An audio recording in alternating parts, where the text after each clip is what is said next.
തിരുമേനിമാരെ, സ്നേഹിതരെ, പ്രിയപ്പെട്ട കുഞ്ഞുങ്ങളെ, എനിക്ക് ഒരു വിധത്തിലും ഊഹമില്ലായിരുന്നു ഇത്രയും വലിയൊരു സദസ്സിൻ്റെ മുന്നിലായിരുന്നു ഞാൻ നിൽക്കാൻ പോകുന്നത്. എപ്പോഴും ഷോക്കാണ് എനിക്ക് കിട്ടുന്നത്. കാരണം ഞാൻ ഇങ്ങനെയുള്ള ഒരു സദസ്സോ ഇതൊന്നും ഒരിക്കലും സ്വപ്നത്തിൽ പോലും വിചാരിക്കുന്നില്ലായിരുന്നു. പക്ഷെ പെട്ടെന്നാണ് ക്യാമറയുടെ മുന്നിലും മീഡിയക്കാരുടെ മുന്നിലും ഇത്രയും വലിയ സമൂഹക്കാരും ഇതൊക്കെ ഉള്ളാൻ ഇപ്പോഴും എനിക്ക് പ്രയാസമുണ്ട്. I find it really difficult to stomach it ചെയ്യുന്നു. എന്നാലും ദൈവം നയിക്കുന്ന ആ വഴിയെ മനസ്സോടെയാണേലും ഞാൻ സമ്മതിച്ചു വരാൻ. ഒത്തിരി നന്ദി. ഒരുപാട് സ്നേഹം കിട്ടുന്ന പോലെ എനിക്ക് തോന്നിയുണ്ട്. എനിക്ക് അർഹതയില്ലെങ്കിലും ഞാൻ പറയുന്നത് എന്തായിരിക്കണമെന്ന് ഞാൻ അങ്ങനെ ആലോചിക്കുകയായിരുന്നു. കാരണം തിരുമേനി ഒരുപാട് കാര്യങ്ങൾ പറഞ്ഞു. ചുമ്മാ ഞാൻ സംസാരിക്കണോ അതോ നിങ്ങൾ ആദ്യം ചോദ്യം ചോദിക്കണോ? കുറച്ച് പറഞ്ഞിട്ട് ഓക്കെ. എനിക്കിപ്പോൾ 73 വയസ്സായി. 3 വയസ്സുള്ളപ്പോൾ തുടങ്ങിയ ഒരു ജീവിത യാത്രയാണ് ഞാൻ. തിരുമേനി പറഞ്ഞെങ്കിലും അവിടെ ആ സമരം ചെയ്തു, ഈ സമരം ചെയ്തു. പക്ഷെ ഒരു ചെയ്ത്തുകൂട്ടലുകൾ അല്ലായിരുന്നു എൻ്റെ ജീവിതം. എൻ്റേത് ഒരുപാട് പരാജയ കഥകൾ നിറഞ്ഞ ഒരു ജീവിത യാത്രയാണ്. എൻ്റെ വഴി കണ്ടുപിടിക്കാനും അതുപോലെ തന്നെ എൻ്റെ ആ ബോധ്യം, വിഷൻ, ദർശനമെന്ന് ഏതാണ്ടൊക്കെ പറയുന്നത് അതനുസരിച്ച് മുന്നോട്ട് പോകാനും എനിക്ക് എളുപ്പമല്ലായിരുന്നു. 3 വയസ്സുള്ളപ്പം പപ്പായുടെ വീട്ടിലേക്ക് ഞങ്ങൾ ആദ്യത്തെ ഇരട്ടക്കുട്ടികളെ അമ്മയുടെ വീട്ടിൽ നിന്ന്, അന്നത്തെ കൊച്ചി രാജ്യത്തിൽ നിന്ന് കൊണ്ടുവന്നു. ആ യാത്ര തന്നെ ഒരു വലിയ അനുഭവമായിരുന്നു. ഒരുപാട് ധർമ്മക്കാരെ കണ്ടതും ഇപ്പോഴും എൻ്റെ മനസ്സിലുണ്ട്. ആ ധർമ്മക്കാരുടെ ആക്ടിങ്ങും അത് തിരിച്ചു വീട്ടിൽ ചെന്ന് അതുപോലെ ആക്ട് ചെയ്യുകയും, കാരണം ഉള്ളിൽ അതുപോലെ കൊണ്ടു. അത് കഴിഞ്ഞ് വീട്ടിൽ ചെന്നപ്പം വേറൊരു അനുഭവം. ഞങ്ങൾ 3-4 തലമുറയുണ്ടായ ഒന്നിച്ച് ജീവിക്കുന്ന ഒരു വലിയ കുടുംബമായിരുന്നു. ഒത്തിരി പറമ്പ് നിലങ്ങളും ഉള്ളതുകൊണ്ട് ഒരുപാട് ആളുകൾ ജോലി ചെയ്യുന്നവർ, അവർ വേറൊരു കൂട്ടർ. അപ്പം അവരും ഞങ്ങളും ഇതിൻ്റെ ഇടയ്ക്കുള്ള ആ ഗ്യാപ്പ്, ഇതായിരുന്നു എൻ്റെ ആദ്യത്തെ പ്രശ്നം. ഒരു മുറ്റത്തിൻ്റെ മതിലിനപ്പുറത്ത് അവർക്ക് വേറെ ഭക്ഷണം, വേറൊരു തരം വേഷം, വേറൊരു തരം ഭാഷ. ഇതിൻ്റെ ഒക്കിടയ്ക്ക് ജോലിയുടെ ഇടയ്ക്ക് പാട്ടും പാടി ശരിക്കും ആഘോഷിച്ചാണ് അവർ ജോലി ചെയ്തുകൊണ്ടിരുന്നത്. ഇവിടെ അതേസമയം കുറേ വിശേഷ തരത്തിലുള്ള ഭക്ഷണം, ഒരുപാട് ആളുകളുണ്ട്. ഈ ഗ്യാപ്പ് അവർക്ക് ഇതിനകത്ത് വരാനോ ഞങ്ങൾക്ക് അവരോടൊത്ത് അത്രയും അടുത്ത് ഇടപഴകാനോ അന്നത്തെ സാഹചര്യത്തിലും നല്ലതല്ലായിരുന്നു. പക്ഷേ ഒത്തിരി ഗാന്ധിയനും ഒക്കെ ആയിരുന്നുകൊണ്ട് കൂലി കൊടുക്കുന്ന കാര്യത്തിലോ അതുപോലെ അവരോട് നന്നായിട്ട് പെരുമാറ്റം അതൊന്നും പ്രശ്നമല്ല. But why this big difference? ഇതിന് അവരുടെ പാത്രങ്ങൾ വ്യത്യാസം, ഇതൊക്കെയായിരുന്നു എൻ്റെ മനസ്സിൽ അന്നത്തെ കൊച്ചു മനസ്സിൽ എനിക്കിപ്പോഴും ഉണ്ട്. പക്ഷേ അതിനേക്കാൾ കൂടുതലുള്ള എന്നെ ആകർഷിച്ചൊരു പോസിറ്റീവ് ശക്തി അവരോടുള്ള ഒരു ആകർഷണമായിരുന്നു. ഈ നമുക്ക് അടുക്കാൻ അനുവാദമില്ലാത്ത അവരോട് ഒരു പ്രത്യേക ആകർഷണം. അത് ഇവിടെ തുടങ്ങിയതാണ് എൻ്റെ യാത്ര. ഒന്ന്, ആളുകളും തമ്മിലുള്ള ഈ ബാരിയേഴ്സ്, ഈ ഗ്യാപ്പ്, ഈ വിടവ്, അത് ഭാഷയിലോ നിറത്തിലോ കാസ്റ്റ്, ക്ലാസ്, ഇങ്ങനെ പലതുമാണ്. ചെന്നിടത്തൊക്കെ ഇതായിരുന്നു എനിക്ക് എപ്പോഴും പ്രശ്നം. പിന്നെ അക്ഷരം പഠിക്കാൻ തുടങ്ങിയപ്പോൾ വായിച്ചു. അതിനു മുമ്പേ മുതൽ പപ്പ പലപ്പോഴും ജയിലിലൊക്കെ ആയിരുന്നുകൊണ്ട് വീട്ടിൽ വരുമ്പോൾ ഓരോ കഥകളൊക്കെ പറയാറുണ്ട്. ഞാൻ പപ്പായുമായിട്ട് വളരെ ക്ലോസായിരുന്നു. അപ്പോൾ ഈ ജയിലും ഗാന്ധി ഒക്കെ വളരെ പരിചിതമായി കഥകൾ കേട്ട്.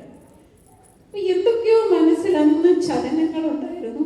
പിന്നെ വായിച്ചൊക്കെ ആയപ്പോഴത്തേക്കും 2 വ്യക്തികൾ എന്നെ ഒത്തിരി സ്വാധീനിച്ചു. വ്യക്തികളെന്നാണ് ഞാൻ പറയുന്നത്.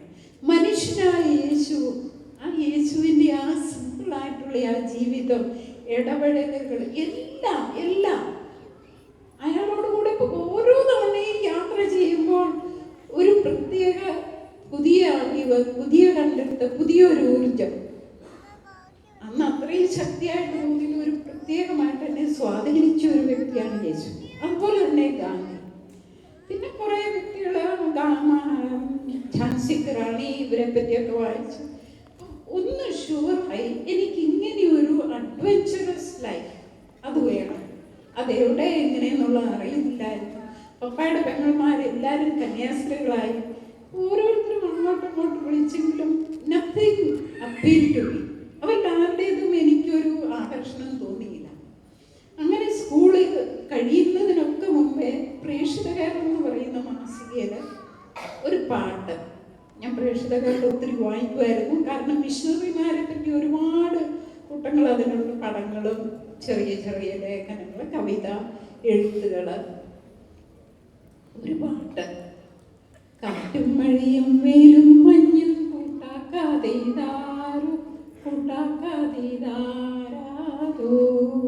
മിഷണറിമാരെ പറ്റിയുള്ള ഈ കോറസാണ്. അത് കേട്ടപ്പോഴേ എനിക്ക് this is what I want to be. കാറ്റും മഴയും വെയിലും ഒന്നും കൂട്ടാക്കാതെയുള്ള ഒരു ജീവിതം. അതെവിടെ എങ്ങനെയെന്ന് അന്നും ബോധ്യമില്ല. പക്ഷെ മിഷന് പോകണമെന്നുള്ളത് ഷുവറാണ്. മിഷന് പോകണമെന്ന് പറയുമ്പോഴേ വീട്ടുകാർ പറയും പോകണ്ടെന്ന് പറഞ്ഞില്ല. 7-ാം മാസത്തിൽ 2 ഇരട്ട കുഞ്ഞുങ്ങളുണ്ടായി. ജീവിച്ച് കിട്ടുമെന്ന് പോലും സംശയിച്ചു വളരെ റിസ്ക് എടുത്ത് വളർത്തി.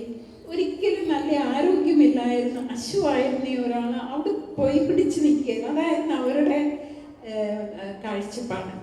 പക്ഷേ അപ്പോഴെനിക്ക് വാശിയായി.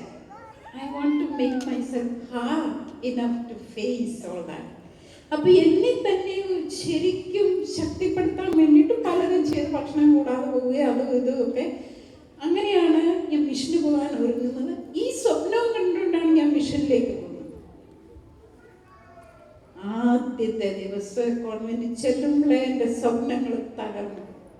കാറ്റും മഴയും വെയിലും മഞ്ഞും കൂട്ടാക്കാതെയുള്ള മിഷണറി ജീവിതം. ആ പ്രേക്ഷിത കേരളത്തിലെ പടത്തിലൊക്കെ കണ്ടു. സൈക്കിളിൽ പോകുന്നു, ഈ മരത്തിൻ്റെയൊക്കെ അടിയിലിരുന്ന് കുട്ടികളെ പഠിപ്പിക്കുന്നു. ഇങ്ങനെയൊക്കെ കണ്ട് ഇവിടെ highly western life, good street പോലെയാണ് ഡിഷസ് ടേബിളിലേക്ക് വരുന്നത്. അതേസമയം ഞങ്ങളുടെ ചുറ്റോട് ചുറ്റും വേറൊരു തരക്കാരാളുകൾ അവിടെ ഉണ്ടായിരുന്നു. സാക്രിസ്റ്റൻ, കുക്ക്, ഗാർഡനർ, ഇങ്ങനെ എല്ലാവരും. അവരുടെ വേഷം വേറെ, ഹാഫ് നീക്കഡ്, ബ്ലൗസ് പോലും ഇടാതെ ഉള്ളവരുമുണ്ട്.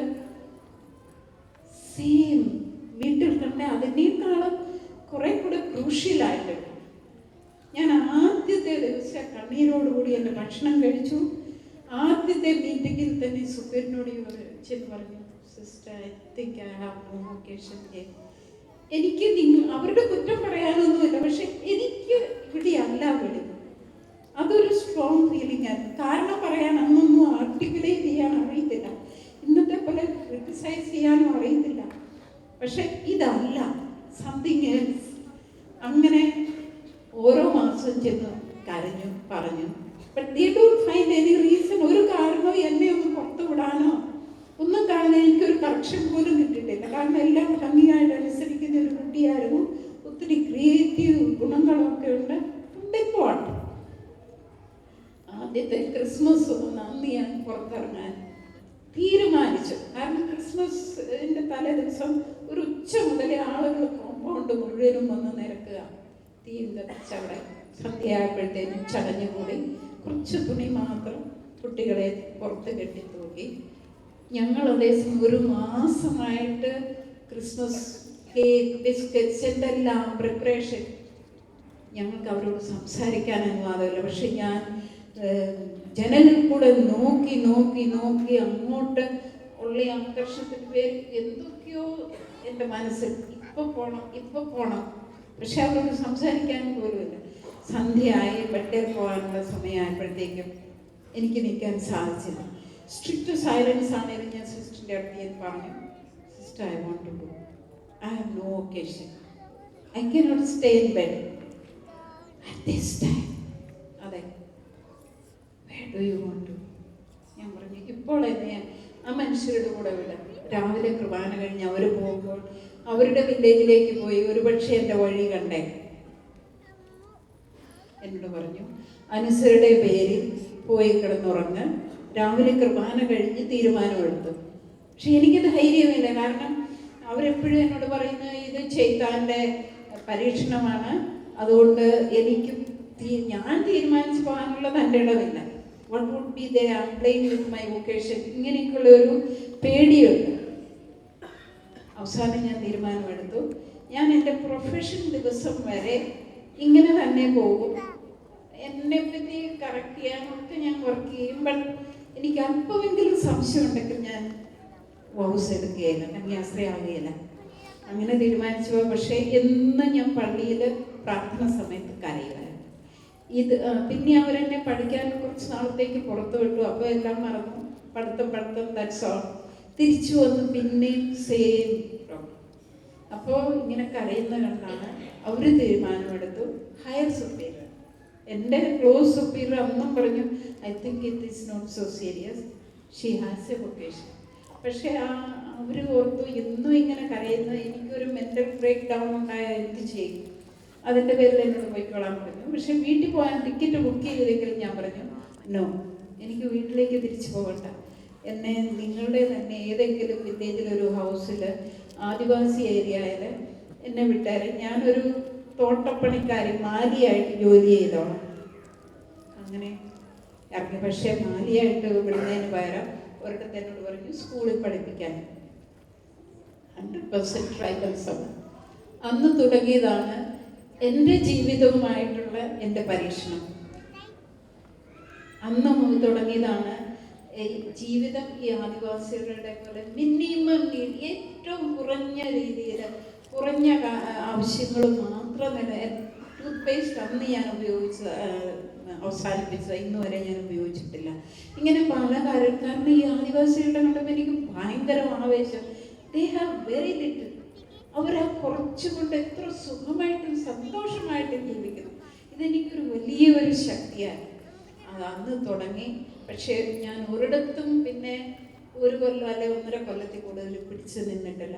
എപ്പോഴും ചർച്ചിൻ്റെ കീഴിൽ ഏതെങ്കിലും അപ്പോഴത്തെ തോന്നിയ ഇവിടെ ആയിരിക്കും എനിക്ക് പോകേണ്ടത്. ഒരു സൈക്ലോൺ, ഒരു പിന്നെ ഫ്ലഡ് റിലീഫ്, അല്ലെങ്കിൽ ഒരിടത്ത് യുദ്ധം, ഇങ്ങനെ ഓരോന്നും കണ്ട് ഓരോരുത്തടത്തും പോയി 1 കൊല്ലം 1.5 കൊല്ലം ജോലി ചെയ്തു. അവിടുന്ന് പോയി ഓരോ രൂപതയുടെ പോയി. ഒരിടത്തും എനിക്ക് കൂടുതൽ പിടിച്ചു നിൽക്കാൻ പറ്റിയില്ല. I left. അതിൻ്റെ ഇടയ്ക്ക് കുറച്ച് നഴ്സിംഗ് പഠിച്ചു. കുറച്ച് നാൾ ഒരു വഴിയും കണ്ട് കൂട്ടാതെ ബോംബെയിലെ സ്ട്രീറ്റിലൊക്കെ അലഞ്ഞു തരഞ്ഞു നടന്നു. രാത്രിയിൽ റെയിൽവേ സ്റ്റേഷനിൽ പോയി കിടക്കും, പകൽ ഗുരുദ്വാരയിൽ നിന്ന് ഭക്ഷണം കഴിക്കും. But I couldn't stay anyway. അങ്ങനെ നടന്ന അവസാനം ബംഗ്ലാദേശ് യുദ്ധത്തിൽ ജോലി ചെയ്ത് ഇവിടെ റെഫ്യൂജി ക്യാമ്പിൻ്റെ അവിടെ യുദ്ധം കഴിഞ്ഞ് അവിടെ ഒരു രൂപതയ്ക്ക് വേണ്ടിയിട്ട് ജോലി ചെയ്തപ്പോഴാണ് എൻ്റെ ചിന്താഗതിയിൽ ഒത്തിരി മാറ്റം വന്നു. ഇവിടെ എനിക്ക് കുറേ കൂടെ സെക്യുലർ ഗ്രൂപ്പുമായിട്ട് കോണ്ടാക്റ്റായി, കുറേ കൂടെ വൈഡർ ഒരു വിഷൻ. ചർച്ച് മാത്രമല്ലാതെയും possible to do good things. അപ്പോൾ ഈ സോഷ്യൽ വർക്ക് ഒരു പ്രൊഫഷനായിട്ടും പിന്നെ ഒരുപാട് വേറെ ഗ്രൂപ്പിനെയും കണ്ടു. ഇങ്ങനെയൊക്കെയാണ് ഞാൻ MSW ചെയ്യാനായിട്ട്. ഇനി ചർച്ചിൻ്റെ കീഴിലോ അല്ലാതെയോ എവിടെയെങ്കിലും ജോലി ചെയ്യാം. അപ്പോൾ അതിന് എന്നെ തന്നെ ഒന്ന് തയ്യാറാക്കാനായിട്ട് MSW ഞാൻ വരുന്നു. അങ്ങനെ MSW വന്നു. അവിടെ പിടിച്ച് നിൽക്കാൻ പറ്റിയില്ല. കാരണം very much American oriented and അവിടുത്തെ ഏർബൻ സിറ്റുവേഷൻ മാത്രം പ്രിപ്പയർ ചെയ്യുന്ന ഒരു കരിക്കുലം. അവിടെ ഞാൻ വളരെ ക്രിട്ടിക്കലായിരുന്നു. പക്ഷേ എൻ്റെ കോൺവെൻറ്റ് ഒത്തിരി നല്ലതായിരുന്നു, എൻ്റെ കുടുംബം ഒത്തിരി നല്ലതായിരുന്നു. അവർ നല്ല വാല്യൂസ് ഉണ്ട്, ഒരിക്കലും നോ പറഞ്ഞിട്ടില്ല ഒന്നിനും. ഈ കോൺവെൻ്റ് ആണേലും നല്ല need of the time is the will of God, അങ്ങനെ ഒരാശയം ശരിക്കും ജീവിക്കുന്നവരാണ്. എനിക്കുള്ള പ്രശ്നം ജീവിതം ഹൈ ക്ലാസ്, അത് എനിക്ക് പറ്റിയല്ല. ആരുടെ കൂടെ പ്രവർത്തിക്കുന്നോ അവരോടൊപ്പം ജീവിക്കണം, ആ നിലവാരത്തിൽ ജീവിക്കണം. ഇങ്ങനെ കണ്ടുവച്ചിട്ട് എനിക്കിതൊരു പ്രയാസമായിരുന്നു. അതേസമയം ഈ കോളേജും അതുപോലെ വളരെ നല്ല നല്ല ആശയങ്ങൾ, സ്റ്റുഡൻസ് ക്വസ്റ്റ്യൻ ചെയ്യാൻ, ക്രിറ്റിസൈസ് ചെയ്യാൻ, നമ്മൾ പറയുന്നവർ ഒത്തിരി സ്വീകരിക്കും, വളരെ ഓപ്പൺ.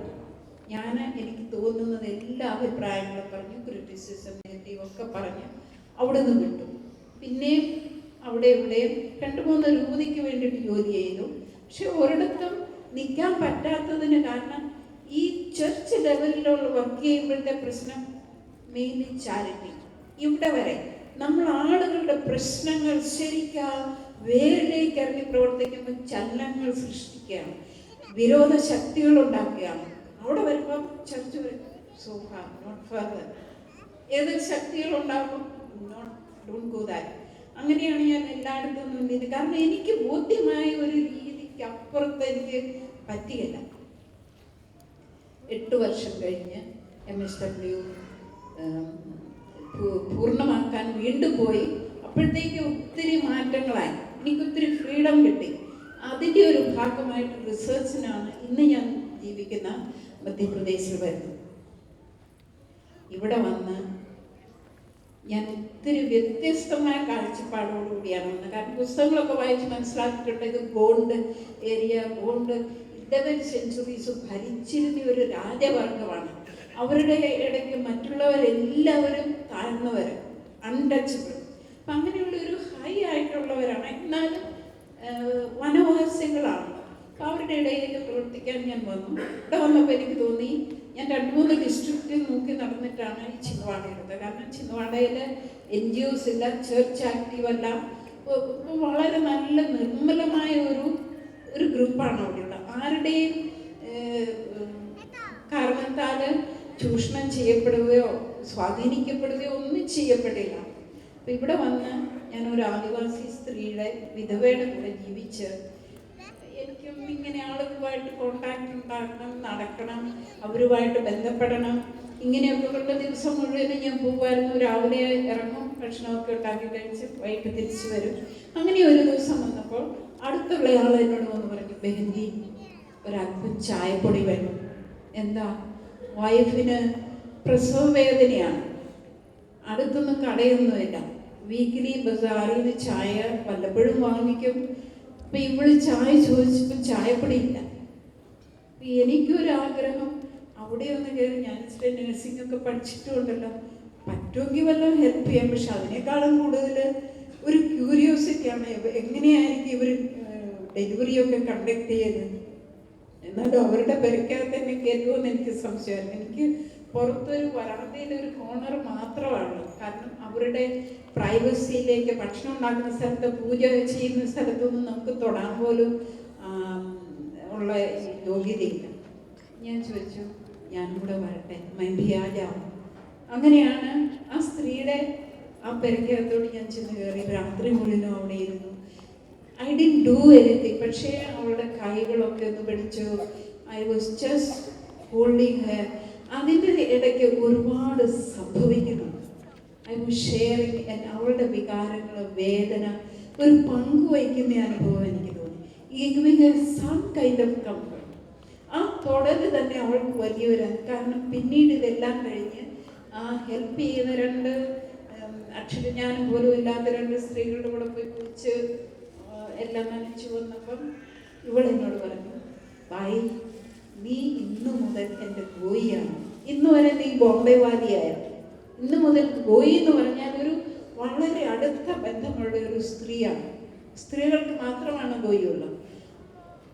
എനിക്ക് ഒത്തിരി ഒരു ഇന്നർ ഫീലിംഗ് ആയിരുന്നു. അതേസമയം അവൾ ഇങ്ങനെയും കൂടെ പറഞ്ഞു, അടുത്ത ദീപാവലിക്ക് എൻ്റെ ആങ്ങളമാരെന്നെ മായിക്കയിൽ കൊണ്ടുപോകാൻ വരുമ്പം നീ ഗസ്റ്റായിട്ട് എൻ്റെ വീട്ടിൽ വരണം. കാരണം അതൊരു വലിയൊരു പ്രതിഫലം പോലെയാണ് ആ ബന്ധപ്പെടലിൻ്റെ പേരിൽ തരുന്നത്. ഞാൻ സമ്മതിച്ചു. ഞാൻ എൻ്റെ കോളേജിലേക്ക് തിരിച്ചു പോയി ഡിഗ്രി എല്ലാം എടുത്ത് വീണ്ടും ഇവിടെ വന്നു. എനിക്ക് വീണ്ടും റിസർച്ച് ചെയ്യണമെന്നുണ്ടായിരുന്നു, പക്ഷെ അതൊക്കെ കളഞ്ഞു. ഇവിടെ കണ്ട ഈ കാഴ്ചകളും അനുഭവങ്ങളും എന്നെ തിരിച്ചിവിടെ കൊണ്ടുപോകും. അങ്ങനെ ജീവിക്കുമ്പോഴാണ് എന്നിട്ട് ഇവള് കാരണം ഞാൻ ഒത്തിരി വില്ലേജ് തേടി നടന്ന ഒരു ദിവസം ഇവിടെ ചെന്ന് കയറുമ്പോൾ അവരെന്നോട് ചെല്ലുമ്പോളെ എന്നെ കണ്ടുകൊണ്ട്, എൻ്റെ സാരി കണ്ടുകൊണ്ട് എല്ലാവരും ഓടുക. വേഷം അത് വേറൊരു ബാരിയർ. പേടിച്ച്. എന്നാലും കാലൊക്കെ കഴുകി അവിടെ കൂടിയിരിക്കുമ്പോൾ, തീ കാഞ്ഞിരിക്കുമ്പോൾ ആളുകൾ എൻ്റെ ആ പ്രസൻസിൽ പേടിച്ചരണ്ടിരിക്കുന്ന എനിക്ക് തോന്നുന്നുണ്ട്. അപ്പം അതൊക്കെ ഒന്ന് ബ്രേക്ക് ചെയ്യാൻ പതുക്കെ കുശലാന്വേഷണത്തിലേക്ക് തുടങ്ങിയപ്പോൾ പതുക്കെ ഒന്ന് മനസ്സിലായി. അന്ന് ചന്തയിൽ ഫോറസ്റ്റ് ഡിപ്പാർട്ട്മെന്റ് പണിക്ക് കൂലി കൊടുത്തേച്ച് 5 രൂപ കൂലിയാണ് കിട്ടുന്നത്. അന്ന് പറഞ്ഞു അടുത്ത ആഴ്ച മുതൽ ഘനമീറ്റർ അനുസരിച്ചായിരിക്കും. അപ്പൊ ഇവര് പറയുന്നത് ഈ ഘനമീറ്റർ എന്താണ്, ഈ നമുക്ക് ശരിക്കും കൂലി കിട്ടുമെന്ന് എങ്ങനെയാ അറിയും? ഇങ്ങനെയൊക്കെയുള്ള സംസാരം. അവരുടെ കൂടെയുള്ള സംസാരത്തിൽ നിന്ന് ഒന്ന് ഞാൻ മനസ്സിലാക്കുന്നത്, പുറത്തു നിന്നുള്ളവരെ ആരെയും വിശ്വസിക്കുന്നു. ഒരു മനുഷ്യര് പോലും ആ വില്ലേജിൽ അക്ഷരജ്ഞാനമുള്ളവരില്ല. പിന്നെ പതുക്കെ ഓരോ കടലാസൊക്കെ അന്ന് രാത്രി ആയപ്പോഴത്തേക്ക് കൊണ്ടുവന്ന് ഇതൊന്ന് വായിച്ചേ. വേറൊന്ന് മനസ്സിലായത്, ഈ വില്ലേജില് എല്ലാ കുടുംബത്തിൻ്റെ പേരിൽ വേൾഡ് ബാങ്കിൻ്റെ ലോൺ എത്തിയിട്ടുണ്ട്. അത് പലതും ഫേക്ക് ലോൺ. 2000 കൈ കിട്ടിയപ്പോൾ 5000 കടലാസ്. ഇന്ന് റിക്കവറി നോട്ടീസ് 10,000, 8,000 ഇങ്ങനെ പോകുന്നു. അങ്ങനെ ഇരിക്കുമ്പോൾ ഒരു വയസ്സിന് എന്നോട് ചോദിച്ചു, ഭായ് തും ക്യോं ഹമാരെ ബീച്ച് മേ ആയ, ഹം ജംഗൽ കെ ബന്ദർ ഹൈ. ഞങ്ങൾ കാട്ടിലെ കുരങ്ങന്മാരാണ്, നീ എന്തുകൊണ്ടാണ് ഞങ്ങളുടെ ഇടയിലേക്ക് വന്നത്? അത് എനിക്കതൊരു ഭയങ്കര ഷോക്കായിപ്പോയി അത് കേൾക്കുന്നത്. കാരണം ഈ രാജവംശം, ഞങ്ങൾ രാജവംശം എന്ന് പറയുന്ന ആളുകൾ ഇന്ന് എൻ്റെ മുന്നിൽ പറയുന്നു കുരങ്ങന്മാർ. What is it? എനിക്ക് അപ്പോഴത്തേക്കും ഫ്ലാഷ് ബാക്ക് പോലെ ഒരുപാട് ദൃശ്യങ്ങളാണ് എൻ്റെ മനസ്സിൽ. നിങ്ങളും ഞാനും പോലെ പരിഷ്കാരം, അറിവ്, വിദ്യാഭ്യാസം എല്ലാം ഉണ്ടെന്ന് അഭിമാനിക്കുന്നതാണ്. അവർക്ക് കൊടുത്ത ട്രീറ്റ്മെൻ്റാണ്, അതിൻ്റെ ഫലമാണ് they became so dehumanized. അവരുടെ മനുഷ്യമുഖം പോലും പോയി. നമ്മളിങ്ങനെ പെരുമാറി ഈ ഇൻഡിപെൻഡൻസ് കഴിഞ്ഞപ്പം മുതൽ അവർക്ക് മറ്റുള്ളവരിൽ നിന്നുള്ള ഇടപെടലിൻ്റെ പ്രതിഫലമായിട്ടാണ് ഈ മനുഷ്യമുഖം പോയത്. കാരണം മറ്റുള്ളവർ അവരുടെ വേഷം, ഭാഷ, സംസ്കാരം, ചികിത്സാ രീതി ഇതെല്ലാം പുച്ഛിച്ച് തള്ളി അവരിൽ ഇൻഫീരിയോറിറ്റി കോംപ്ലക്സ് കുത്തിവെച്ചാണ് ഈ മനുഷ്യമുഖം പോയത്. ഞങ്ങൾ രാജാക്കന്മാരെന്ന് പറയുന്നയാള്, ഞങ്ങൾ കുരങ്ങന്മാർ. അതേസമയം പറയാറുള്ളത് നിങ്ങൾ വലിയവർ.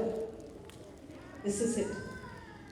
എനിക്ക് വിഷമം തോന്നിയെങ്കിലും അപ്പോൾ ഞാൻ പറഞ്ഞു, ദാദാ ഇവിടെ ഒത്തിരി നല്ല കാര്യങ്ങളൊക്കെ പഠിക്കാനുണ്ട് എന്നൊക്കെ പറഞ്ഞു പോയെങ്കിലും എൻ്റെ ആ നാട്ടിൽ ഞാൻ ചെയ്യുന്നതിനേക്കാളും കൂടുതൽ എനിക്ക് ബോധ്യമായ രീതിയിൽ ജീവിക്കുക എന്നുള്ള അതിനൊരു ഡയറക്ഷൻ തന്നത് ഈ അക്ഷരജ്ഞാനമില്ലാത്ത മനുഷ്യനെ MSW LLB ഒക്കെ എന്നെ പഠിപ്പിച്ചതിനേക്കാളും കൂടുതൽ പഠിപ്പിച്ചത് ഈ അക്ഷരജ്ഞാനമില്ലാത്തത്. അന്ന് രാത്രിയിൽ കിടക്കുമ്പോൾ എൻ്റെ മനസ്സിലേക്ക് വരുന്നത് ഫസ്റ്റ് ക്രിസ്മസ് വാസ്. നമ്മൾ എന്തെല്ലാം ക്രിസ്മസ് ആഘോഷമുണ്ട്. എൻ്റെ അവസാനത്തെ ക്രിസ്മസ് ആഘോഷം കോൺവെന്റിൽ നിന്നുള്ളതാണ്. I never celebrated Christmas materially. അത് കഴിഞ്ഞു അന്ന് രാത്രിയിൽ ഞാൻ കിടക്കുമ്പോൾ ക്രിസ്മസ് ആണ് എൻ്റെ ആദ്യത്തെ Christmas. Fusion of divinity with humanity. മനുഷ്യത്വവും ദൈവത്വവും കൂടെയുള്ള ആ ഇഴുകിച്ചേർന്ന് എൻ്റെ മനസ്സിൽ എന്നും ഉണ്ടാക്കിയ ഒരു ചോദ്യം, ദൈവത്തിന് ഈ വഴി എന്തിനായിരുന്നു തിരഞ്ഞെടുക്കേണ്ടത്? എന്തുകൊണ്ട്?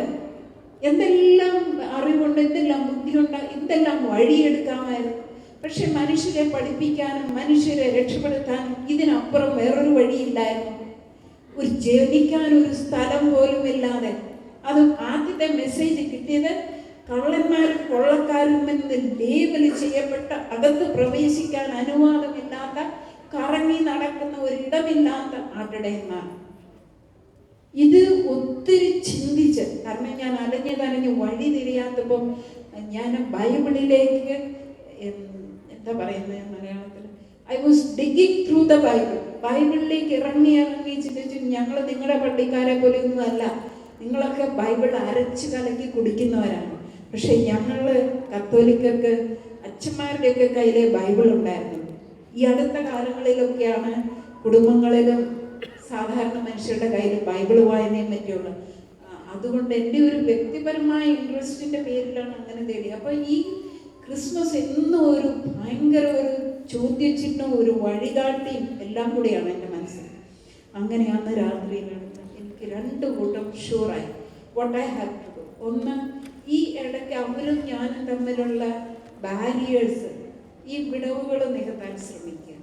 Go down to their level. അവരിലേക്ക്, അവരുടെ ജീവിതത്തിലേക്ക് മുങ്ങിത്തപ്പുക, ഇറങ്ങുക, ഇമ്മർഷൻ. അന്ന് ആദ്യമായിട്ട് ഞാൻ സാരി രാവിലെ തന്നെ ചന്ദ്രയോട് പറഞ്ഞു എന്നെ സാരി ഉടുക്കാൻ പഠിപ്പിക്കും. ദീപാവലിക്ക് ഒരു മേളത്തിന് കൊടുക്കാവുന്ന കൊണ്ട് ഒരു പുതിയ സാരി കൊണ്ടുവന്നിരുന്നു. But I couldn't wait. അങ്ങനെ തുടങ്ങി പതുക്കെ പതുക്കെ ഈ വിടവുകൾ നീട്ടി അവരിലേക്ക് അവരുടെ പോലെ ജോലി ചെയ്യാൻ അവരുടെ എല്ലാത്തിലും കൂടി that was the end of 1 week. ബാരിയേഴ്സൊക്കെ പോയി ഞങ്ങൾക്ക് കൈ പിടിച്ച് ഡാൻസ് ചെയ്യാനൊക്കെ പറ്റി. We could communicate. എന്തോ സംതിങ് ഹാപ്പൻ ബിറ്റ്വീൻ അസ്. ഈ പേടിയെല്ലാം പോയി. സ്വാതന്ത്ര്യം ഞങ്ങൾ അയാളുടെ ഇടയ്ക്ക്. അങ്ങനെ പോകാൻ നേരത്തെ അവർ പറഞ്ഞു തിരിച്ച് നീ ഇവിടെ വാ, ഞാൻ വാപ്പസാവും. അതൊരു ക്ഷണനമായിരുന്നു. ഞാൻ നിശ്ചയിച്ചില്ലായിരുന്നു അന്ന്. പക്ഷേ കുറേ കൂടെ കറങ്ങി നടന്നിട്ട് വീട്ടിൽ വരുന്നത് ഒരു ക്രിസ്മസ് ദിവസം. പാതിര കുർബാനയ്ക്ക് ഡിസ്ട്രിക്റ്റിൽ പോയി. അവിടെ എനിക്കൊരു ഹോസ്റ്റലിൽ ഒരു മുറി ഉണ്ടായിരുന്നു. പക്ഷെ ആരും കാണാതെ ഒരു ബടാ ഖാന കേക്ക് ഒന്നിനും നിൽക്കാതെ അവിടെ നിന്ന് ഇറങ്ങി രാവിലെ ബസ്സിലിറങ്ങി ഈ 25-30 കിലോമീറ്റർ നടന്ന് ഇവിടെ വന്നു. അതൊരു തുടക്കമായിരുന്നു. ഇവിടെ വരുമ്പോഴേ ഞാൻ വേറൊരു വീട്ടിലേക്ക് തുടങ്ങി. ആദ്യം അന്വേഷിച്ച കൂലിയുടെ കാര്യത്തിലെത്താൻ. അപ്പം പറഞ്ഞത് മനസ്സിലായി, ഘനമീറ്റർ അനുസരിച്ച് ഒരു തവണ കിട്ടി. പക്ഷെ ഇപ്പോഴും 5 രൂപ. എൻ്റെ സംശയം അവിടെ തുടങ്ങി. അതിനെപ്പറ്റി കൂടുതൽ അറിയാനായിട്ടും മനസ്സിലാക്കാനായിട്ടും പിന്നെ അവരുടെ ജീവിതം ജീവിക്കാനുമായിട്ട് ഞാൻ കൂലിവേലയായിട്ടാണ് തുടങ്ങിയത്. 5 രൂപയ്ക്ക് 5 രൂപ കൂലി തുടങ്ങിക്കൊണ്ട് എൻ്റെ തുടക്കം അവിടെയാണ്. ഞാൻ ഇനി നീട്ടുന്നില്ല. അവിടെ തുടങ്ങി ഒരുപാട് മനുഷ്യാവകാശ കേസുകളാണ് പിന്നെ അങ്ങോട്ട് തെരുതെരെ എൻ്റെ മുന്നിലോട്ട് വന്നു. പിന്നെ പതുക്കെ അവിടെ എനിക്ക് നടക്കുന്ന പലതും കണ്ട് പരിസ്ഥിതിപരമായ കുറേ കാര്യങ്ങളിലേക്ക് ഇറങ്ങേണ്ടി വന്നു. അതൊക്കെ സംഭവിച്ചത് അതങ്ങനെ എന്നെ കൊണ്ടുപോകുമായിരുന്നു. ഇനി ഞാൻ നീട്ടാതെ പിന്നെ ഇതിൻ്റെ ഓരോ സമയത്ത് ഞാൻ കൊച്ചു രീതിയിലാണ് പ്രവർത്തിച്ച് അവിടുത്തെ രീതി അനുസരിച്ച് പാട്ടുകൾ ഉണ്ടാക്കുക, തെരുവ് നാടകം, ഇങ്ങനെയൊക്കെ ചെയ്ത് ആളുകളെ കഴിയുന്നതും ഒരു ശക്തിപ്പെടുത്താൻ നിയമം അവരെ കൊച്ചു രീതിയിൽ കഥകളും പാട്ടും ഒക്കെ കൊണ്ട് അവരെ പഠിപ്പിച്ച് ആ നിയമം പഠിപ്പിച്ച് അത് അനുഭവിച്ചറിഞ്ഞപ്പോഴാണ് അവരുടെ ശക്തി തന്നെ അവർക്ക് മനസ്സിലാകും.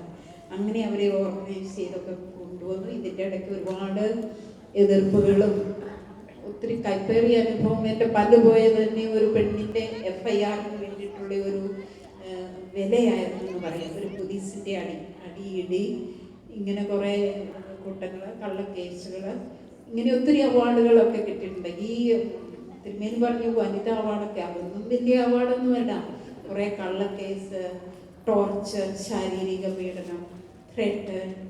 പക്ഷേ ഇതിൻ്റെ ഒക്കെ ഇടയിൽ കൂടെ എന്തോ നയിക്കുന്നു. ഒരു പക്ഷേ ദൈവത്തിൻ്റെ നിമിത്തമായിരിക്കും ഞാൻ ഇവിടെ നിർത്തിയിട്ട് നിങ്ങൾക്ക് ഇനി ചോദിക്കാനായിട്ട് അവസരം തരിക. അല്ലെങ്കിൽ സ്റ്റോറി എനിക്ക് 3-4 മണിക്കൂർ പറഞ്ഞാലും തീരുകയാണ്.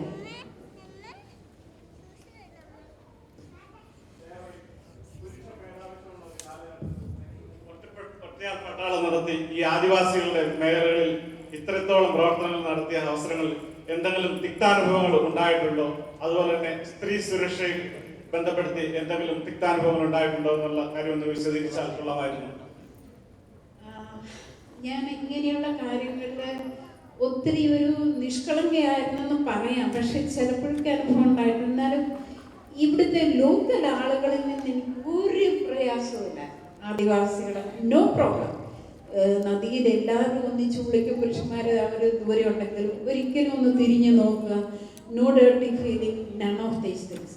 പക്ഷെ ഉണ്ടായിട്ടുണ്ട്. ഞാൻ ആ സ്ത്രീയുടെ വരാന്തയിൽ കിടക്കുമ്പോൾ ഒരിക്കൽ നിങ്ങൾ പച്ചവരൻ എന്നുള്ള DC ബുക്സ് പബ്ലിഷ് ചെയ്ത ബുക്ക് വായിച്ചിട്ടുണ്ടെങ്കിൽ അറിയാം. അതിനകത്തോട്ട് ഒരു chapter may I come in. അത് കാരണം അതൊരു പോലീസുകാരന്, മലയാളി പോലീസ് എൻ്റെ അടുത്ത് 1 മാസം താമസിച്ചു. ഞാൻ പറഞ്ഞതെല്ലാം കേട്ട് വെച്ച് എഴുതിയ പുസ്തകമാണ്. ഞാൻ അവിടെ ഇങ്ങനെ താമസിക്കുമ്പം എങ്ങനെയോ പോലീസുകാരറിഞ്ഞു ഒരുത്തി ബോംബെ വാലി ഇങ്ങനെ കറങ്ങുന്നുണ്ട്. അവിടെ ലോക്കൽ പോലീസ് റിപ്പോർട്ട് ചെയ്യാണ്ട് എന്നെ പിടിക്കാനായിട്ട് വന്നു. പക്ഷേ അയാൾ എന്നെ ഒരാളുടെ വീട്ടിൽ വിളിച്ചു. ആള് നല്ലതല്ലായിരുന്നു. ഞാൻ വീട്ടിൽ പോയില്ല. പോലീസിന് എനിക്ക് ഇത്രയും അന്ന് LLB പാസ്സായതെങ്കിൽ ഇത്രയും അറിയാം. പോലീസിന് ഒരു പെണ്ണിനെ ഒരിടത്ത് വിളിക്കാൻ അധികാരമില്ല. അതുകൊണ്ട് ഞാൻ പറഞ്ഞു ഞാൻ വരുന്നില്ല. പക്ഷെ പിന്നീട് സേഫ്റ്റിക്ക് വേണ്ടിയിട്ട് ഡിസ്ട്രിക്റ്റിൽ പോയി കാര്യം റിപ്പോർട്ട് ചെയ്തപ്പോൾ അന്നുണ്ടായിരുന്ന ഒരു ഓഫീസർ, അവിടെയുള്ള ലോക്കൽ ഓഫീസറിനോട് പറഞ്ഞു, ഇങ്ങനെ ഒരു സ്ത്രീ ഇവിടെ റിസർച്ച് ഒക്കെ ചെയ്യുന്ന ഒരു മിസ് മാത്യു ഉണ്ട്, അവൾക്ക് വേണ്ടുന്ന പ്രൊട്ടക്ഷനൊക്കെ കൊടുക്കണം. ഇത് കേട്ടപ്പോഴേ ഒരു ക്ലാസ് 1 ഓഫീസർ, അവിടുത്തെ ട്രൈബൽ പ്രോജക്റ്റ്, അയാൾക്ക് ചൊറിച്ചിൽ തുടങ്ങി. എന്നിട്ട് അന്ന് വൈകിട്ട് അയാൾ ബെഡിങ്ങും ഒക്കെ കൊണ്ട്, ഞാൻ ഈ താമസിക്കുന്ന വീടിന് തൊട്ടടുത്താണ് ഗവൺമെൻറ് റെസ്റ്റ് ഹൗസ്. ഞാൻ വൈകിട്ട് തിരിച്ചു വരുമ്പോൾ റെസ്റ്റ് ഹൗസിലെ പ്യൂൺ എന്നോട് പറഞ്ഞു, ബായി നിന്നെ കാണാൻ ഒരു സാഹബ് വന്നിട്ടുണ്ട്. ഞാൻ പറഞ്ഞു, എന്നെ കാണാൻ റെസ്റ്റ് ഹൗസിൽ സാഹബ് ആരും വരികയില്ല, കാരണം എനിക്ക് അങ്ങനെ ആരുമായിട്ടൊരു ബന്ധമില്ല, ആരും അറിയുകയില്ല, നോട്ട് പോസിബിൾ. ഏതായാലും ഞാൻ രാവിലെ വരാം. ഇപ്പം രാത്രി ഞാൻ വരുന്നില്ല, ഞാൻ മൂന്നിലായിട്ട് കൂടെ ഒത്തിരി താമസിച്ചായിരിക്കും വേണ്ടി വരും. പോയില്ല. അയാൾ തിരിച്ചു വന്നേച്ച് പിന്നെ പറഞ്ഞു, സാഹബ് വിളിക്കുന്നു, രാവിലെ പോകണം, നീ വരണം, എന്തോ ചർച്ച ചെയ്യാനാണ്. അപ്പം ഞാൻ പറഞ്ഞു, നീ എൻ്റെ കൂടെ നിൽക്കാൻ. അയാൾ എൻ്റെ കൂടെ നിന്നു. കൂടെ നിന്ന് ഞാനും പോയി. അപ്പം അയാൾ പറഞ്ഞു, നീ ആദിവാസികൾക്ക് വേണ്ടിയിട്ട് ഇവിടെ ഉണ്ടെന്നറിഞ്ഞു, നീ എന്തെങ്കിലും സജഷനൊക്കെ താ, ഞാൻ 5 ലക്ഷത്തിൻ്റെ പ്രോജക്റ്റ് പോലും സാങ്ഷൻ ചെയ്യാനുള്ള അധികാരം എനിക്കുണ്ടെന്നൊക്കെ പറഞ്ഞു. ഞാൻ പറഞ്ഞു, ഞാൻ പുതിയ ആളാണ്, ഞാനൊന്നും പറയുന്നില്ല, പക്ഷെ ഇവിടുത്തെ ആളുകളെ കൂട്ടി ഒരു മീറ്റിംഗ് കൂടാം. നീ പറഞ്ഞാൽ മതി, മീറ്റിംഗ് ഒന്നും വേണ്ടെന്ന് പറഞ്ഞു. No, I said I will not say. എന്നിട്ട് ഞാൻ തിരിച്ചു പോയി അവിടെയുള്ള നെയ്ബർഹുഡിലുള്ള കുറേ ആളുകളെ കൂട്ടി ഞാൻ ഇരിക്കുന്ന വരാന്തയിൽ, അന്ന് ആ സ്ത്രീ ഇല്ലായിരുന്നു, ഈ വരാന്തയിൽ ഒരു തുണിയിട്ട് അയാൾ വരുന്നു, ഞാനും വരുന്നു, അവിടെ തീയും കുത്തിയ ആളുകളും കൂടി കുറേ ചർച്ച ചെയ്താൽ കഴിഞ്ഞ് ഈ 5 ലക്ഷം 5000ത്തിലേക്കായി. 5000ത്തിൻ്റെ എന്തെങ്കിലും കുടിവെള്ളമാണ് അവർ ചോദിച്ചത്. എന്നിട്ട് ഞങ്ങൾ ഇതെല്ലാം കഴിപ്പിച്ച് അയാൾ പറഞ്ഞു, അപ്പ് തും ലോഗ് ജാओ, നിങ്ങൾ പോയിക്കോന്ന് പറഞ്ഞു. ഞാൻ പറഞ്ഞു, വെയിറ്റ്, ഇയാളെ റെസ്റ്റ് ഹൗസിൽ കൊണ്ടുപോയിട്ട്, അത് നല്ല മര്യാദയ്ക്കാണ്, നിങ്ങൾക്ക് വേണ്ടിയിട്ട് വന്നതല്ലേ, അയാളെ നിങ്ങളൊന്ന് കൊണ്ടുപോയി ആക്കണം. അപ്പോൾ അയാൾ പറഞ്ഞു, എനിക്ക് തന്നെ പോകാം. ഞാൻ പിന്നെ അവരെ നിർത്തി കൊണ്ടുപോയി ആക്കി. ഞാൻ കിടന്നുറങ്ങി, ഭക്ഷണം ഉണ്ടാക്കി കഴിച്ച് കിടന്ന് ഓപ്പൺ വരാൻ കഥവ് പോലുമില്ല. കുറെ കഴിഞ്ഞപ്പോൾ മേയായി കമ്മിന്നൊരു ശബ്ദം. പെട്ടെന്ന് കാലുകളും ഇവിടെ എനിക്ക് ഭയങ്കര ഉച്ചയ്ക്ക് ശബ്ദം കേൾക്കാം, കാലുകൊണ്ട് കൂട്ടിയടിക്കുന്നു, ഓട്ടിടും. ഞാൻ അയാളോട് സംസാരിക്കാനോ തർക്കിക്കാനോ പോകുന്നു. ചുറ്റോടി ചുറ്റും വീടുകളുണ്ട്, അവർക്കറിയാം ഞാൻ ഒരു സാഹബ് വന്നിരുന്നു, ഞാൻ തന്നെ ഒരു സ്ത്രീ, രാത്രിയിലൂടെ എന്താ സംസാരം, എന്താണെന്ന് എനിക്കറിയത്തില്ല. ഞാൻ ഇങ്ങനെ വെച്ചിട്ട് അയാളെ കൊണ്ടിറങ്ങി അവിടുന്ന്. കാരണം I didn't want to speak. വീടൊന്നും ഇല്ല എന്നുള്ള പൊതു റോഡിൽ ഇറങ്ങി ചെന്നിട്ടാണ് ഞാൻ സംസാരിക്കുന്നത്. ഞാൻ പറഞ്ഞു, മിസ്റ്റർ ഗുപ്ത, എപ്പോൾ വേണേലും എൻ്റെ അടുത്ത് വരാം, പക്ഷെ ഉള്ളി ഡേറ്റാണ്. അപ്പോൾ അയാൾ പറഞ്ഞു, ഞാൻ വിഡോറാണ്, ഞാൻ ലോൺലിയാണ്, ഇങ്ങനെയൊക്കെ പറഞ്ഞു. പക്ഷെ ആ മനുഷ്യൻ അത് കഴിഞ്ഞ് ഇത്രയും 5 ലക്ഷം പറഞ്ഞയാൾ ഒരു കൂട്ടത്തിൽ കേൾക്കുക, എന്തിനു ചെയ്താലും അയാൾ മൈൻഡ് ചെയ്യാം. അതുപോലെ തന്നെ വേറൊരു തഹസിൽദാരോട്, ഞാൻ താമസിക്കുന്ന വീട്ടിൽ അവിടെ അന്ന് ഫാമിലി ഉണ്ടായിരുന്നു, അവിടെ വന്നിട്ട് പോലും ആളുകളെ കണ്ട് എല്ലാ കാര്യങ്ങളും നടത്തി വെച്ചിട്ട് രാത്രിയിൽ എവിടെയോ ഒരു കാർ ചേർന്ന് ഞാൻ എന്ത് സംഭവിച്ചാലും അവിടെ അപ്പോൾ എത്തുമായിരുന്നു. ഓടി ഇറങ്ങി അവിടെ പോയി കണ്ടിട്ട് തിരിച്ചു വരുമ്പോൾ അയാൾ ചോദിക്കണം, ഒരു കിസ് തരും.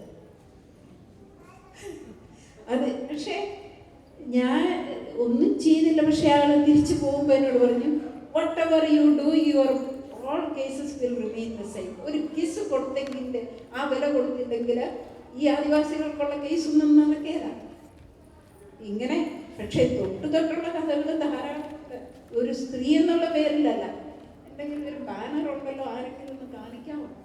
ഒരാൾ ബാനർ എൻ്റെ ആ ബാഗിലുണ്ടല്ലോ, അത് ഈ അടുത്ത നാളിൽ നടക്കുന്ന എനിക്കെതിരായിട്ട് ഒരു 7 കൊല്ലമായിട്ട് ഒരു series of torture, series of, not only because I am a woman, I am a powerful woman, I am a talking woman, I am an acting woman, I don't care for others.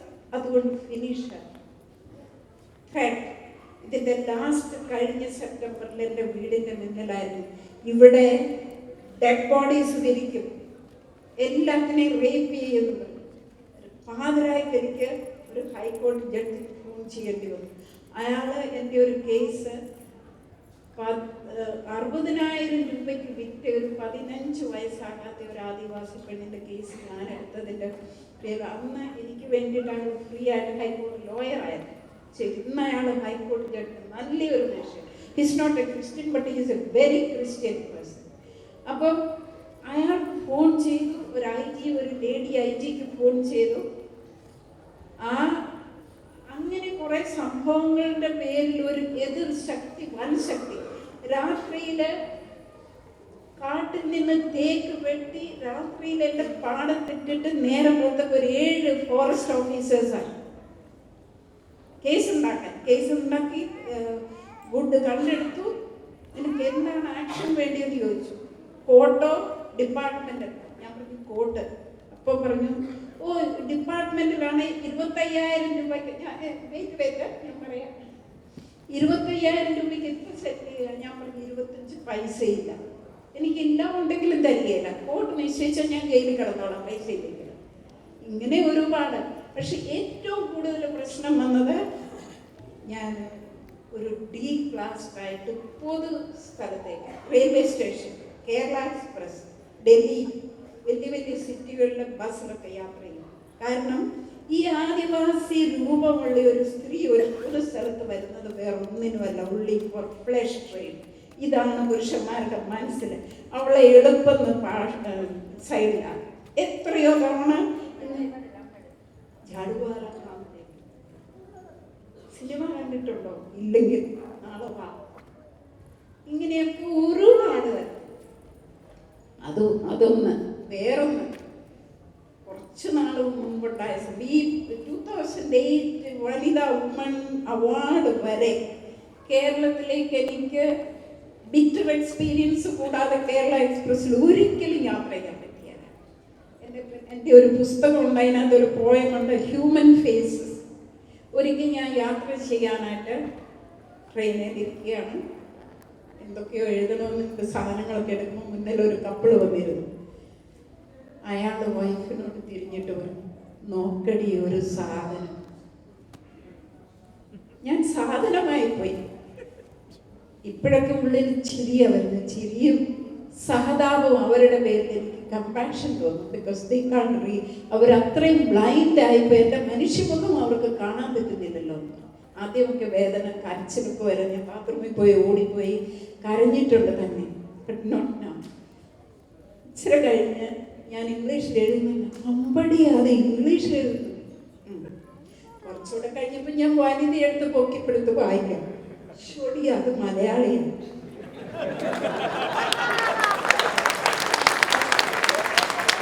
പക്ഷേ ആ മനുഷ്യനെ പറ്റി എനിക്കൊരു നല്ലതും കൂടെ പറയാനുണ്ട്.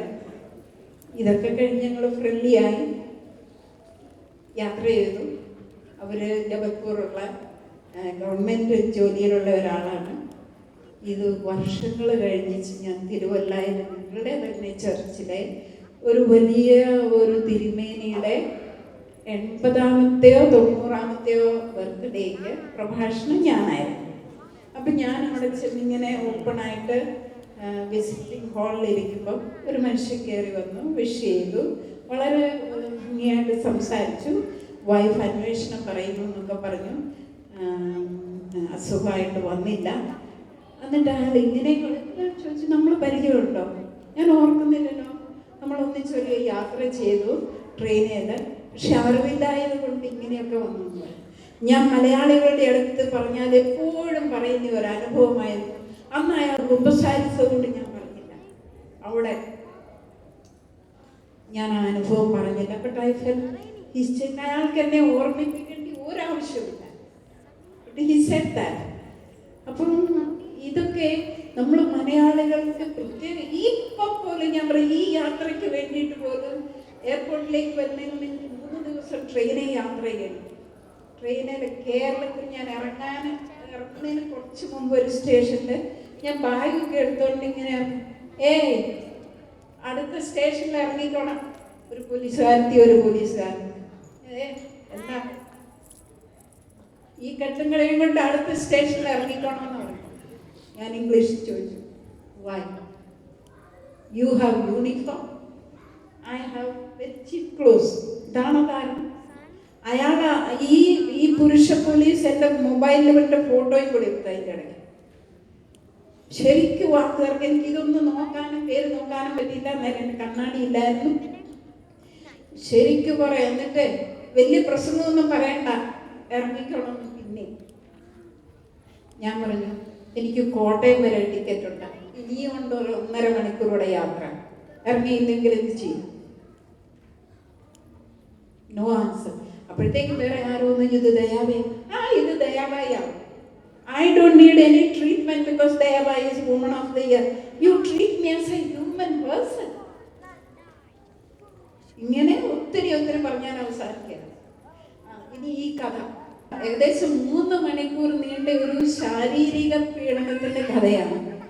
അത് ഞാൻ ഒരിടത്ത് ഒരു ആദിവാസികളുടെ ഇടയ്ക്ക് അവരെ പഠിപ്പിക്കാൻ തുടങ്ങി. സ്കൂൾ നടത്താനൊന്നും അല്ലായിരുന്നു, പക്ഷെ ആ പഠിപ്പിച്ചതിന്റെ പേരിൽ അവിടുത്തെ സ്ത്രീകളും ഇതൊക്കെ തുടങ്ങിയപ്പോഴത്തേക്കും അവർ വളരെ വ്യത്യാസപ്പെടാൻ തുടങ്ങി. ഒരു ക്വസ്റ്റ്യൻ ചെയ്യാൻ തുടങ്ങി. ഇവരെ മുഴുവനും കയ്യിലാക്കിയിരുന്ന സ്ഥലം പണയം വെച്ച് കയ്യിലാക്കിയിരുന്ന ഒരു കൂട്ടുണ്ടായിരുന്നു. അവര് ഇവിടെ സ്കൂൾ വേണ്ടെന്ന് പറഞ്ഞിരുന്നതാണ്. ഇപ്പൊ ഇത്രയും പെട്ടെന്ന് മാറ്റം വന്നപ്പോൾ എനിക്ക് എതിരായിട്ട് ഒരുപാട് ശക്തികൾ, ഒരു 12 കേസെങ്കിലും പോലീസിൽ പോയി എഴുതി കൊടുത്തിട്ട് ഒരു ആക്ഷനും നടന്നില്ല. പക്ഷെ പോലീസുകാർ പഠിപ്പിച്ചിരുന്നു, നിങ്ങൾ എങ്ങനെ ചെയ്താൽ എന്തെങ്കിലും റേപ്പ് നടക്കും, അത് ഇങ്ങനത്തെ കേസിൽ നിങ്ങൾ അകപ്പെടും. ഒരു സ്ത്രീകളെ ഒരിക്കലൊക്കെ വീട്ടിലേക്ക് വന്ന് ചുമ്മാ ഇങ്ങോട്ട് കയറി, ഞാൻ പുറത്തെടുത്ത് പോയിട്ട് വന്ന് കയറി അല്പം ഭക്ഷണം, മണി 2 ഭക്ഷണം ഉണ്ടാക്കാമെന്ന് പറഞ്ഞു. എവിടെയാ അവള് ഇന്ന് അടിച്ചിട്ടേ പോകുള്ളൂ പറഞ്ഞാൽ എനിക്ക് ആ പട്ടിയായിരുന്നു എപ്പോഴും പോകും. അവൻ മുന്നേ വന്നു, അവൻ അടി മേടിച്ചു, ചട്ടു പിടിച്ചു, പക്ഷെ അവൻ കടിച്ചില്ല. He believes in that non-violence same as me. കുറച്ച് കഴിഞ്ഞപ്പോൾ വൈഫ് വന്നു. She squeezed my breast. ആ ഒരു സാധനം ഞാൻ ഡിഫെൻഡ് ചെയ്തു. ഞാൻ അവളുടെ കൈ ഇങ്ങനെ തട്ടിമറിച്ചപ്പോൾ, അമ്പടി ഇത് എത്ര പേര് തിരുന്ന് ഞങ്ങളും ഒന്ന് ചെയ്ത് നോക്കട്ടെ എന്ന്. 2.5 മണിക്കൂർ വലി, ഇടി, ഈ ലാഠി ഉപയോഗിച്ച് ശരീരത്തിൽ അവിടെ ഇവിടെയെല്ലാം കുത്ത്, ഇതെല്ലാം നടന്നു. കുറെ കഴിഞ്ഞപ്പോൾ അവൾ ചോദിക്കും, നിനക്ക് എത്ര പുരുഷന്മാർ വേണം? എന്തിനായി ഈ റെഡ് ലൈറ്റും യെല്ലോ ലൈറ്റും ഉള്ള വണ്ടികൾ നിന്റെ വീട്ടിൽ വരുന്നു? ആ സ്കൂളിന്റെ പ്രശ്നത്തിന്റെ പേരിൽ ഞാൻ പലതവണ നിരാഹാരമൊക്കെ അനുഷ്ഠിച്ച് ഒരു നല്ല കളക്ടർ വന്നപ്പം അയാള് ഇതൊന്ന് സെറ്റിൽ ചെയ്യണം വിചാരിച്ച് എല്ലാ പഞ്ചായത്തിന്റെ ഓഫീസേഴ്സിനെയൊക്കെ SP ഇവരൊക്കെ എൻ്റെ വീട്ടിൽ വരും. പക്ഷെ ഒരുത്തർ പോലും ഒന്ന് ഇരുന്ന്, എനിക്ക് ഓപ്പൺ ഹൗസ് അവിടെ ഒന്ന് ഇരുന്നിട്ട് പോലും ഇല്ല. നിന്ന് വർത്തമാനം പറഞ്ഞ് വെള്ളം കുടിച്ചിട്ടില്ല, ചായ കുടിച്ചിട്ടില്ല, ഇങ്ങനെ ഇതാണ് ഇത്രയധികം വണ്ടികൾ, നിനക്ക് എത്ര പുരുഷന്മാർ വേണം കൂടെ കിടക്കാൻ? ഇങ്ങനെ ഇതെല്ലാം നടന്നു.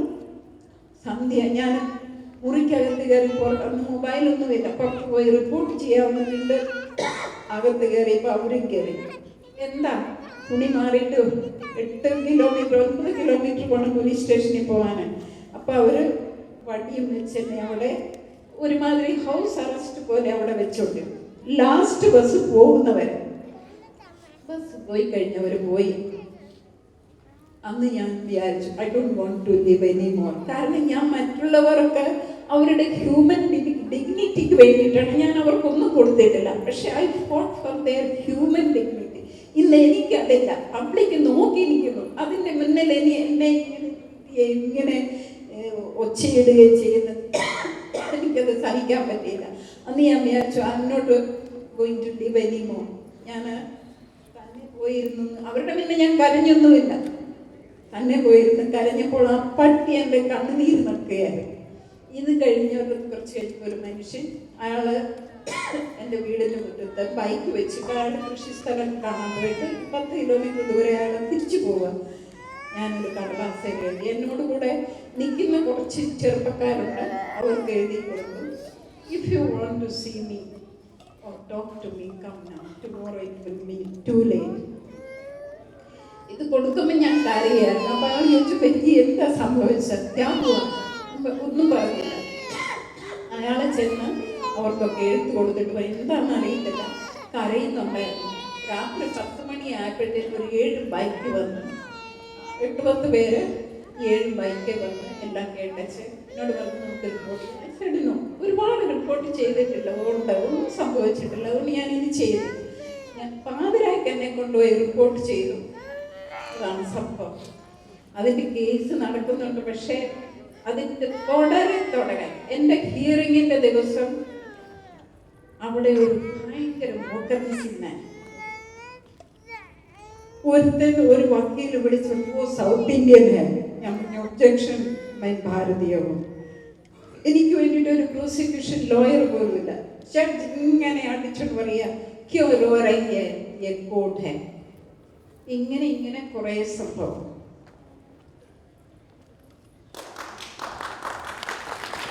സോറി,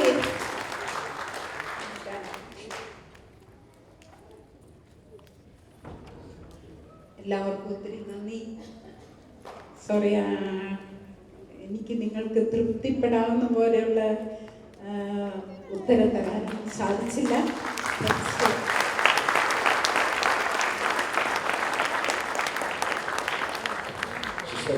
ദയവായി എല്ലാവരുടെയും പ്രാർത്ഥനയിൽ തന്നെ ഈ സമരത്തിന് കഴിഞ്ഞ മാർച്ച് 8 ഞാൻ ഒരു നിരാഹാരം നടത്തി. ഈ ഒക്ടോബർ 2 എൻ്റെ നോൺ വയലന്റ് സ്ട്രഗിൾ ആണെന്ന് പറഞ്ഞുകൊണ്ട് Kamal Nath, chief minister, collector, SP എല്ലാവർക്കും നോട്ടീസ് കൊടുത്തിട്ടാണ് ഞാൻ പോന്നിരിക്കുന്നത്. ചെന്നിട്ടൊരു indefinite ഫാസ്റ്റോ exposure, so many things I will be doing, so kindly pray for me.